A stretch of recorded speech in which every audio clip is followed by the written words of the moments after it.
زي أجمل جيل. Assalamu alaikum wa rahmatullahi wa barakatuh. Welcome back to The Balancing Act. I am your host, Dad, and today we are talking about therapy, all the incredible research that I've been exposed to, like the work of Dr. Richard Schwarz and many others who have revolutionized the world of therapy, psychotherapy, individual level therapy, as well as family therapy, and so much more. I am so grateful for these incredible people who have honed their craft and introduced me to work that has changed my life and really allowed me to experience so much healing. And today I intend on sharing that work with you. So let's jump right in. I'm having this conversation with my sister Shahd. Hey. Big sis is the best. Let's jump right into it. So Dr. Richard Schwarz is the incredible thinker who has come up with the internal family systems.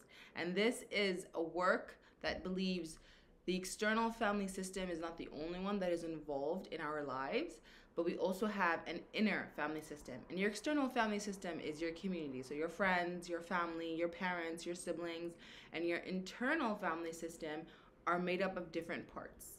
And he believes that each human being has different sub-personalities. And the idea that different personalities is exclusive to folks who struggle with bipolar disorder, which is now called dissociative personality disorder, is not correct, right? And it's an old way of thinking and an outdated way of thinking, because those folks, their parts may have been completely blown apart, and now they have, or they need a lot more intensive care and a lot more support and care. But the individual also has many sub parts, right? And so we have like a lazy part and a critical part and a mean part, or like a hypervigilant part. And all these parts, they make up a system that is internal to you. So let's say you get into a car accident. Somebody may respond to that by thinking, oh man, this is inconvenient.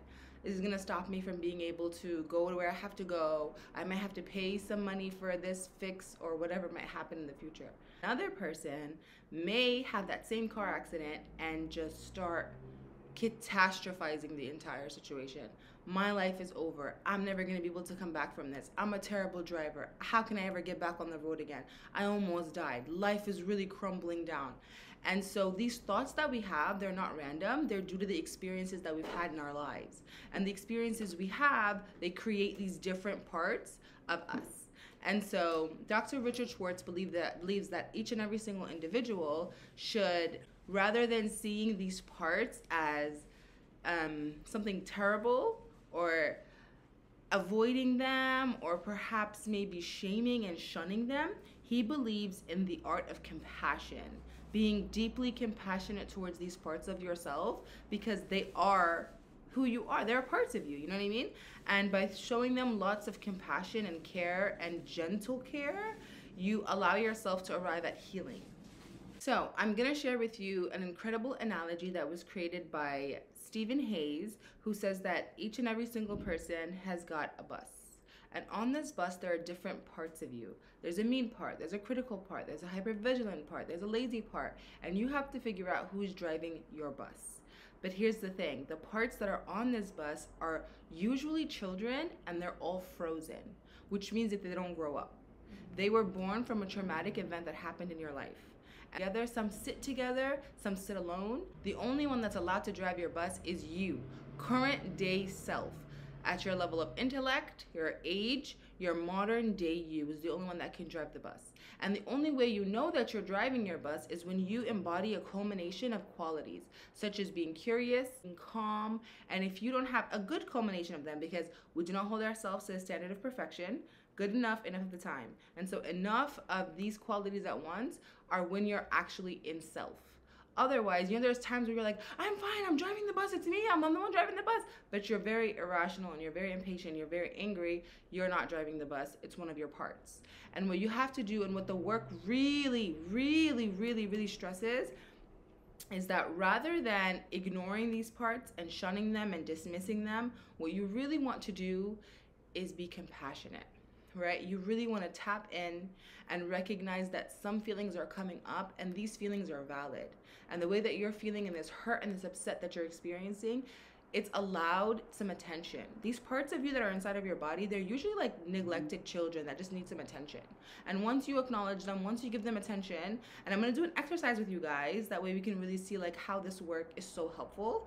And of course, you can actually, on your own, look up an internal family systems therapist, and you can work with one that will help you really use this work in order to navigate how you're feeling and your emotions and to actually arrive at healing in a better way. I actually remember seeing a little clip from the movie Inside Out, which is actually based on the internal family systems work. And much like how one of your characters, your sad part or your happy part, may be driving the whole bus or driving you as a person, it's derived from this work. And it's so important to remember that there are different parts of you that may actually be in control at a time, and recognizing that and putting a label on it really helps you to come back to yourself, because self is always there. Your perfectly wonderful current modern day self is there. It just needs to kind of like be empowered to take on, you know what I mean, to take on its role. And so a really incredible example Dr. Richard Schwarz mentions in his book is that your inner critic. Your inner critic has a way of kind of just violently, mercilessly, like attacking you, right? Making you feel the most worthless feelings and emotions possible. Now, the problem with that is it may bring up a different emotion, like binge eating, right? And so you resort to binge eating because of these feelings of worthlessness. Yeah, so like feeling these feelings of worthlessness comes to the rescue your binge eating part, which allows you to binge eat and eat and eat, and then your self-critic comes right back up, making you feel disgusting for the action that you did. And so it's like this endless loop and cycle that keeps going around. It's this really vicious cycle, and it's truly because of the feelings of worthlessness that we kind of like breed on and on and on, you know? In contrast to that, Dr. Richard Schwartz really encourages you to be so much more compassionate with yourself. So when you're having feelings of, let's say, your self-catastrophizing part, that's what we were talking about before. Taking a deep breath, putting your hand on your chest, and recognizing that this self-catastrophizing part is actually here right now because it's concerned, because it's worried that something really bad might happen, and it's trying to protect you by helping you recognize that some bad things might come, and we need to gravitate towards some sense of security so that we can have that safety and that sense of calmness. And so what you would do is you would tell your part, I'm grateful for you for being so considerate and thoughtful of me and how I'm feeling in this time, and that I am driving the bus, and that you can relax and maybe have a juice box in the back of the bus. You know what I mean? Like, step aside, I've got this. And we'll talk again later. You never want to dismiss your parts and just kind of push them to the side and make them feel like they're being shamed or they've done something wrong. Instead, you always want to acknowledge your feelings. The most important thing, like I said, that I have learned up until this point in my life is that I have to tell the truth. I have to be very authentic to the feeling and the emotion that I'm feeling and be truthful with what it is. I cannot neglect it and avoid it, which many of us do. When you're hurt and you're upset, like, no, that didn't happen. No, I don't care. I'm thinking about it. Let me just numb it by watching some TV, numb it by playing on my phone. I don't care. I don't want to think about it. But it's like, once you stop and you really take a deep breath and you admit to yourself, what this person had done has really hurt me. I'm really pained by what happened. That wasn't fair to me. You allow yourself so much healing and peace because you were honest, because you didn't neglect this part of you that is like so desperate for some recognition and validation and like just to be seen. You know, you have to feel it to heal it. That's a really good one. Okay, so if it's okay, I want to try an exercise with you guys. And I want you to see how incredible this work is and can be for you while we do this exercise together. This is from Dr. Richard Schwartz's book. It's called No Bad Parts. Are you ready, Shad? I am. I'm really excited to do this exercise. You know, you always say this to me, who's driving your bus, who's driving your bus? You didn't explain to me what it was. That's why I was like, what is she talking about? I didn't know this was an actual scientific concept. And literally, when I found out that Inside Out was inspired by this work, and they worked closely with so many internal family system therapists in order to come up with this great story of like how anger is sad's protector. Every time you're feeling sad, you get really angry, but really you're just hurt. And so angry is trying to defend you from feeling that hurt, making sure you don't feel it again, or defending you, maybe protecting you by being vicious to that person instead. Is Inside Out the movie where the girl is sad because they moved? Yes, it's the one where she moved, and then you can kind of see inside And of her head. They're looking for somebody. They're looking for an emotion in her head. Yes. Okay. To get to know one of our protectors. Remember, our parts are different. We have protector parts, we have exiled parts, we have different parts, and then we have also parts that are firefighters. We have all these different types of parts. We're going to get to know one of our protectors, okay? So you guys follow along at home. I want you to take a second and get comfortable. Sit up like you would if you were going to meditate. And then if it helps you to take deep breaths, go ahead and do that. Okay, now I invite you to do a scan of your body and your mind. Okay? Nothing in particular.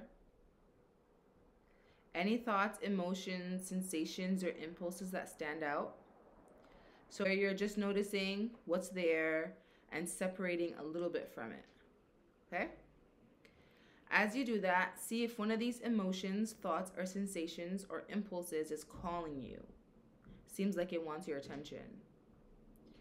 If so, try to focus on it exclusively for a minute and see if you can notice where it seems to be located on or around your body.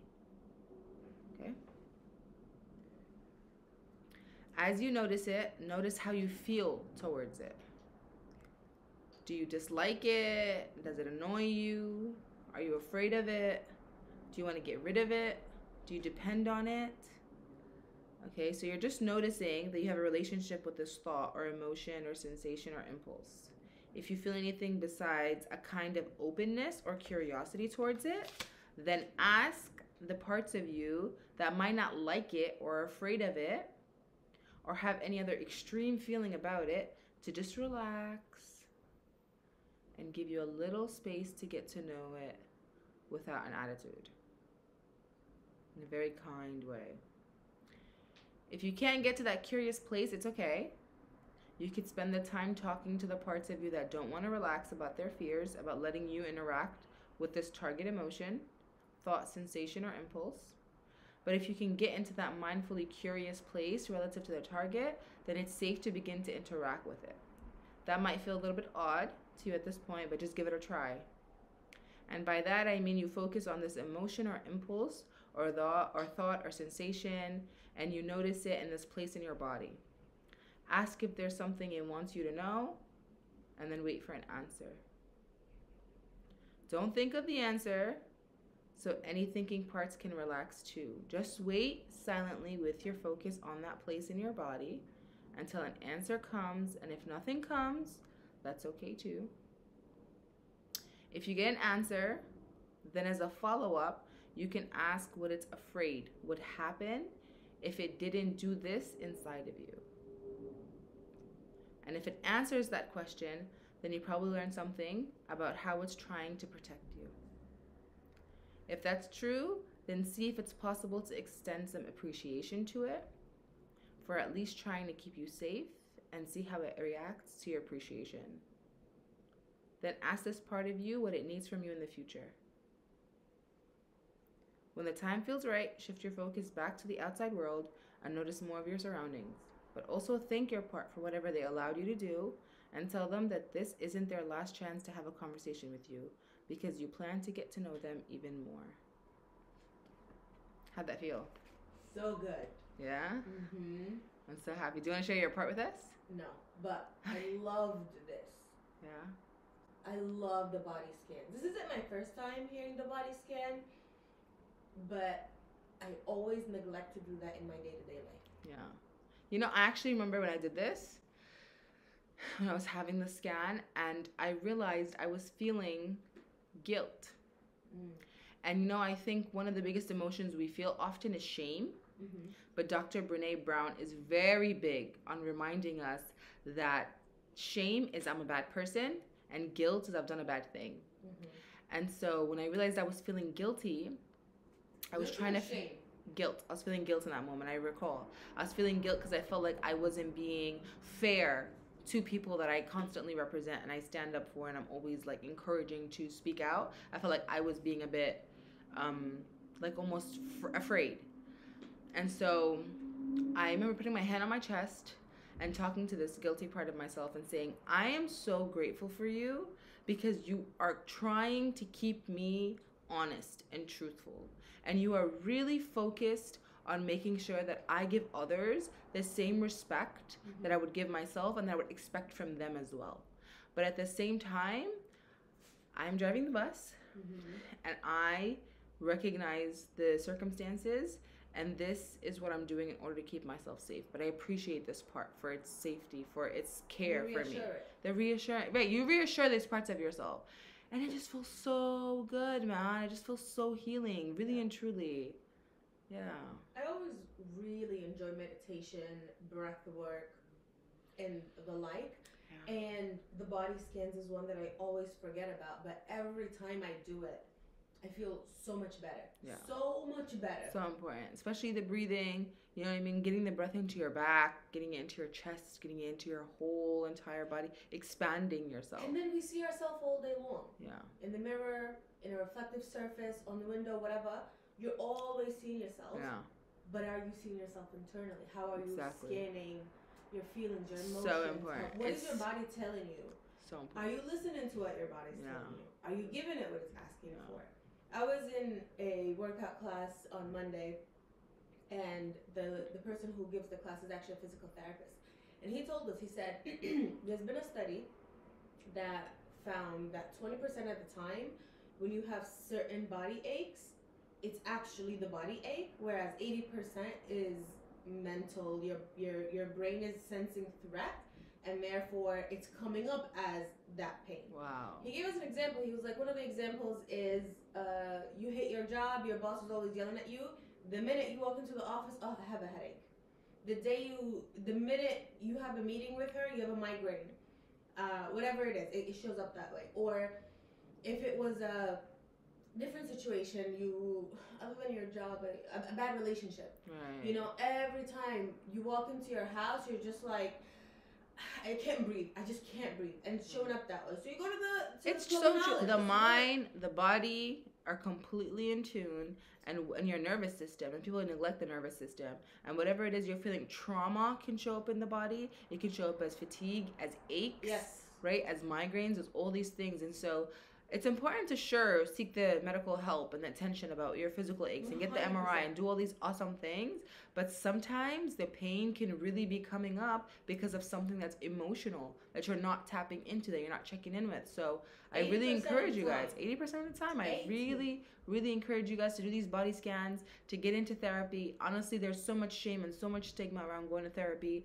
And I swear to God, when I finally got myself to go to therapy, the first and initial thought I had was, why didn't I do this sooner? Yeah. I'm so upset with myself for letting myself get to this point and having to actually need therapy. Therapy is about preventative care, right?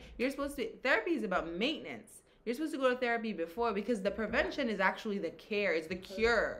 You know what I mean? You need to go before things get really bad. And like, honestly, just having that management, that support, and just be able to vent and not trauma dump on my loved ones, my friends, and my family, and my husband.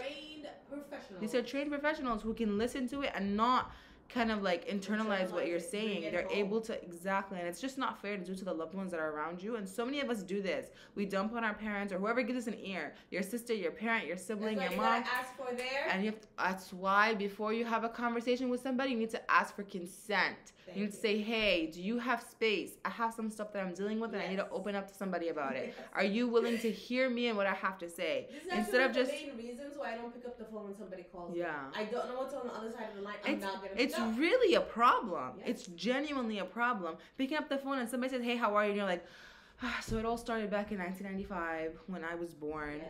At 12 o'clock at midnight when you cannot do that. Everybody's got a certain bucket of energy and capacity every single day. Right. And you don't know what somebody's been dealing with since the morning. And so when someone says, hey, how are you? A really good answer is, oh, I've had a rough morning. I'm all right, though. Thank you for asking. How are you doing? right? And then the other person says, oh, what's going on? And then you can say, well, it's been a lot. Do you have the space and capacity to hear it? Because it's quite heavy. But I'm doing all right. I'm managing on my own. I've got my therapist. I'm doing okay. Not the, hey, how are you? And then you're pouring this morning and my kids and the house is on fire and all this stuff. It's just unfair. It really lacks respect as well, too. It's quite disrespectful. Yeah. And so this is my call to you guys to check out your local therapists, hopefully ones that are educated in the internal family systems work. I think you guys are great people, and I'm so proud of us as the future generation for honestly being open to therapy, for getting the help that we need and support that we need in order to show up as our best selves, for our families, for our communities, all relationships in all ways. I appreciate you guys so much for tuning in to today's conversation. I hope that you enjoyed it. Let me know what you think of this work, and I'd be so happy to share more and more and more with you. I'm still reading this really incredible book. It's called No Bad Parts by Dr. Richard Schwarz. I love you guys. I appreciate you, and I cannot wait to see you on next week's episode where we talk about motherhood and the mental load and how so many of us forget to actually ask for help. And instead we become resentful, and that is actually our responsibility. And so I'm going to share with you the amazing work of Dr. John Gray from the book Men Are From Mars, Women Are From Venus, and how it has helped me. It has helped me so much recognize that, as a wifey, I am making some really big mistakes. As a mommy, I'm making some really big mistakes. Don't forget to give us a 4-star review on iTunes. Don't forget to give me the 4-star reviews, the likes, the comments, the thumbs up, all that good stuff. Okay, I can't wait to tap in with you guys. Assalamu alaikum. I leave you in the care of Allah, and I'll see you guys in the next episode. زي أجمل